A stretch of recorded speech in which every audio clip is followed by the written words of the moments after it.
Magandang ehemplo ba kayo sa kabataan? Yes, Sa I restored public order in my city and everybody is safe. Anong posisyon sa gabinete ang ibibigay nyo sa babae?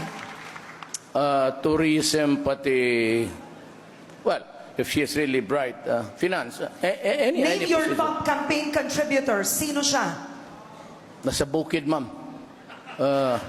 Anong pangalan, sir? Emilio Aguinaldo, I think. Sabi niyo po, you cannot be a president if you cannot kill. Papatay ba kayo kung kayo'y Pangulo? no, it's not the actual. Takot kang mamatay, takot kang pumatay, huwag kang magpresidente. Anong sitwasyon ang posibleng mag-udyok sa inyo para magdeklara ng martial law? Well, rebellion, lawless violence, and, rebellion and lawless So, violence. posible ang martial law sa panunungkulan nyo? No, cannot be. Wala namang, hindi na ganoon kalawak ang rebellion natin. Papayag ka bang mailibing sa libingan ng mga bayani si dating Pangulong Marcos? Yes, definitely yes. Because it has divided the country until now. Halos lahat ng Ilocano galit kung bakit ganon ang nangyari. Kaaway It's na time to heal.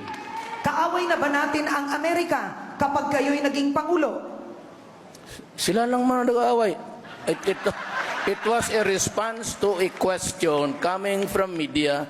It's a concocted, hypothetical question, and I was only replying to it. Yes, kung gusto nila. Alright. Kaaway mong illegal na droga, anong gagawin nyo sakaling malaman po ninyo na isa sa mga anak nyo ay gumagamit ng illegal na droga? Patayin mo. May anak po ba kayong nalulong o gumamit ng illegal na droga? Everything is okay. Everybody is okay. I said, my order is, even if it is a man, kill him. Alright.